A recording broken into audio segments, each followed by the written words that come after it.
আসসালামু আলাইকুম বন্ধুরা, আশা করি সবাই সুস্থ আছেন। বন্ধুরা, নিরাপত্তা চুক্তি কাগজে কলমে যতটাই শক্তিশালী থাক না কেন, যদি বাস্তবিক অর্থে যুদ্ধক্ষেত্রে তার অংশগ্রহণ না থাকে, তাহলে সেই নিরাপত্তা চুক্তির কোনো মূল্য নেই। ইউক্রেন এবং আমেরিকার সঙ্গে নিরাপত্তা চুক্তি রয়েছে। সেই 1990 সালেই তারা নিরাপত্তা চুক্তি করেছে, যেটার নাম হলো বুদাপেস্ট, যেখানে এই ইউক্রেন প্রায় 1000-এর বেশি পরমাণু বোমা রাশিয়াকে হস্তান্তর করেছিল।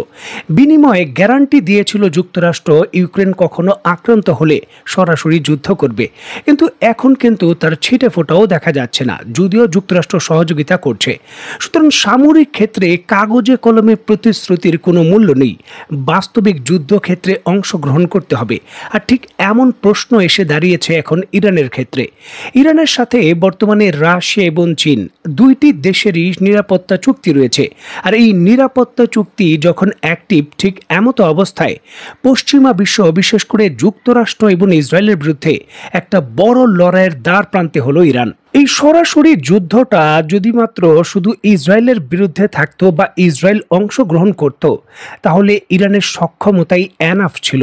তবে যেহেতু যুক্তরাষ্ট্রের মতো সুপার পাওয়ার এখানে অংশগ্রহণ করবে এবং পরোক্ষভাবে পশ্চিমা বিশ্বের অংশগ্রহণ সুনিশ্চিত রয়েছে, সেখানে চীন এবং রাশিয়ার ভূমিকা, বিশেষ করে চীনের ভূমিকা অত্যন্ত তাৎপর্যপূর্ণ। যদি ইরান পদাতিক হামলায় আক্রান্ত হয়, চীন কি সেনা প্রেরণ করবে? গুরুত্বপূর্ণ প্রশ্ন, কারণ চীনের বিশাল বিনিয়োগ রয়েছে ইরানের ভেতর। আর এই প্রশ্নের উত্তর এবার দিয়েছে চীন। সরাসরি ইরানের পক্ষে তারা পদাতিক যুদ্ধ করবে। আর এর অংশ হিসাবে আগামী কয়েকদিন পরই ইরান, রাশিয়া এবং চীন শক্তিশালী একটি সামরিক মহড়া করতে যাচ্ছে। এই ঘোষণার পরপরই তোলপাড় শুরু হয়ে গেছে যুক্তরাষ্ট্র এবং ইসরায়েলে।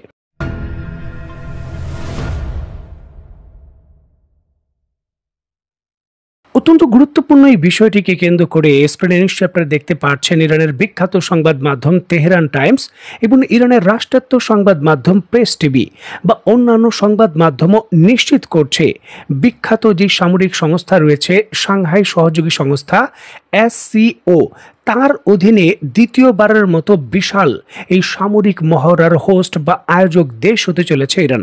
যে সামরিক মহড়ার নাম দেওয়া হয়েছে সানাদ 2025। এখানে আপনাদের সুবিধার্থে বলে রাখা ভালো, এই সামরিক সংস্থা SCO 1996 সালে প্রতিষ্ঠার পর দ্বিতীয়বারের মতো এই বৃহত্তম সামরিক মহড়ার আয়োজন করছে।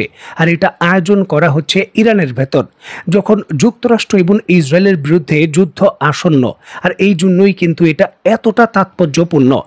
বিশালভাবে ইরানের উপকূল এবং ইরানের বড় বড় শহরের প্রান্তে চীনা সেনাবাহিনীর সদস্য এবং রাশিয়ান সেনাবাহিনীর সদস্যদের একটি বড় উপস্থিতি, বিশেষ করে ভারী আর্টিলারি সিস্টেম, ট্যাঙ্ক এবং হেভি যে সকল APC রয়েছে, তার উপস্থিতিতে হাজার হাজার সেনাবাহিনীর সদস্য এই বড় ধরনের সামরিক মহড়ায় অংশগ্রহণ করবেন। এখানে আপনাদের সুবিধার্থে বলে রাখা ভালো, এই যে SCO সামরিক সংগঠন, এর সদস্য দেশ হিসাবে বর্তমানে চীন, Russia, Bharat, Pakistan, Kazakhstan, Kyrgyzstan, Tajikistan, Uzbekistan, Iran এবং বেলারুশ রয়েছে।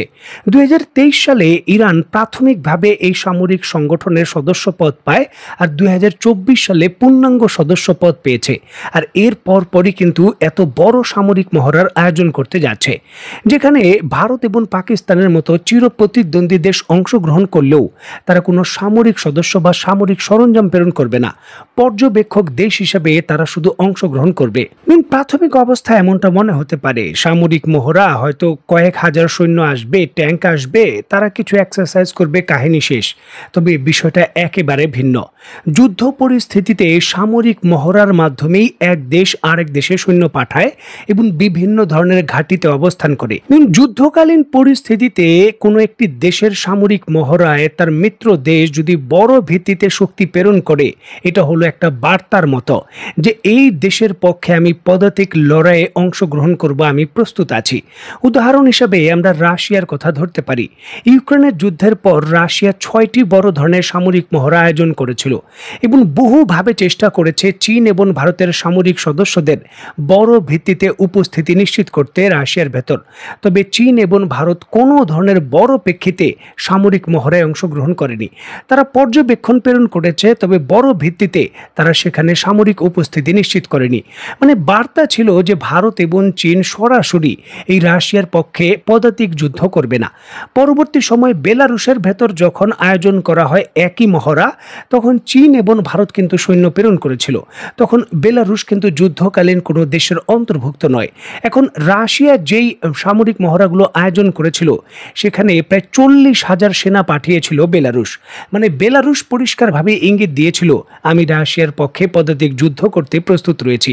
উত্তর কোরিয়াও এমনটা করেছিল। এখন ইরান যেই সামরিক মহড়া করতে যাচ্ছে, এই সামরিক মহড়ায় চীন অন্তত পক্ষে 10 থেকে 15,000 সেনা প্রেরণ করতে পারে।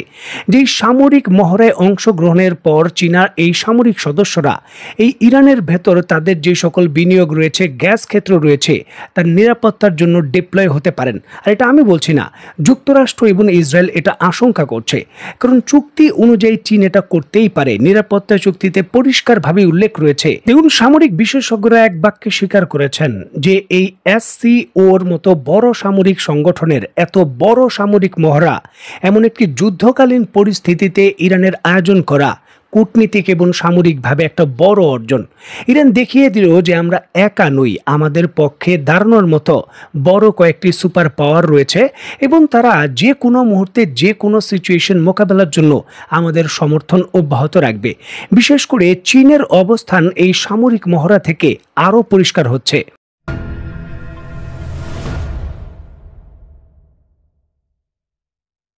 দেখুন, একদিকে সকল বাধা বিপত্তিকে উপেক্ষা করে ইরান যখন ইতিহাসের অন্যতম বড় সামরিক মহড়ার আয়োজন করতে চলেছে, ঠিক এমতো অবস্থায় ইরানের অবস্থান এবং পশ্চিমা বিশ্বের সঙ্গে যুদ্ধ, এই ক্ষেত্রে পরিষ্কার আরেকটি বার্তা দিয়েছেন ইরানের পররাষ্ট্রমন্ত্রী। রিসেন্টলি তিনি ঘোষণা করেছেন, আমাদের পরমাণু বোমা যুক্তরাষ্ট্র এবং পশ্চিমা বিশ্বের যে অবৈধ অনৈতিক আবদার রয়েছে তাকে না বলার শক্তি। অত্যন্ত গুরুত্বপূর্ণ এই বিষয়টিকে কেন্দ্র করে স্ক্রিনে নিশ্চয়ই আপনারা দেখতে পাচ্ছেন আন্তর্জাতিক সংবাদ মাধ্যমে তোলপাড় চলছে যে ইরানের পররাষ্ট্রমন্ত্রী জনাব আঘারচি কেন এই কথা বললেন। তাহলে কি ইরান পরমাণু বোমা তৈরি করে ফেলেছে? নয়তো তিনি কেন বলবেন আমাদের পরমাণু বোমা পশ্চিমা শক্তিকে না বলার শক্তি? দেখুন, এর ব্যাখ্যাও তিনি করেছেন। তিনি বলেছেন যে আমাদের একটা ধর্মীয় ফতোয়া রয়েছে, যেই ফতোয়া অনুযায়ী আমরা পরমাণু বোমা তৈরি করতে পারি না, তবে পরমাণু বোমা তৈরি করার সকল উপকরণ আমরা রাখতে পারি, আর সেটা আমরা রেখেছি। আর এটাই আমাদের শক্তি, যে আমরা চাইলে যে কোনো মুহূর্তে এটার সর্বোচ্চ ব্যবহার করতে পারি, আমাদের বাধ্য করবেন না। আর এটাই হলো আমাদের মূল কথা। পশ্চিমা বিশ্বের যে আধিপত্য রয়েছে এবং তাদের অনৈতিক সিদ্ধান্ত চাপিয়ে দেওয়ার যে প্রচেষ্টা রয়েছে, তাকে না বলার সক্ষমতাই হলো আমাদের এই পরমাণু শক্তি বা পারমাণবিক বোমা। তিনি এই কথা বলেছেন। তবে সামরিক বিশেষজ্ঞরা বলছেন যে ইরানের পররাষ্ট্রমন্ত্রী এইভাবে কনফিডেন্স নিয়ে যেইভাবে পশ্চিমা বিশ্বের নেগোসিয়েশনে বক্তব্য দিয়েছেন, আমাদের পরমাণু বোমা না বলার শক্তি, পরিষ্কারভাবে বোঝা যায় ইরান এই ক্ষেত্রে ঐতিহাসিক অর্জন করে ফেলেছে, ঐতিহাসিক অগ্রগতি তারা শেষ করে ফেলেছে। যদিও তারা প্রকাশ করছে না, তবে তাদের প্রস্তুতি অত্যন্ত সলিড এবং অত্যন্ত শক্তিশালী। বন্ধুরা, অত্যন্ত গুরুত্বপূর্ণ এই ইস্যুটিকে কেন্দ্র করে আপনি ব্যক্তিগতভাবে কি মনে করছেন তা অবশ্যই কমেন্ট বক্সে লিখবেন। তো বন্ধুরা, আজকের মতো বিদায়। নতুন কোনো ভিডিও নিয়ে আবার দেখা হবে। সেই পর্যন্ত সবাই ভালো থাকবেন, সুস্থ থাকবেন এবং বাংলাদেশকে ভালোবাসবেন। আল্লাহ হাফেজ।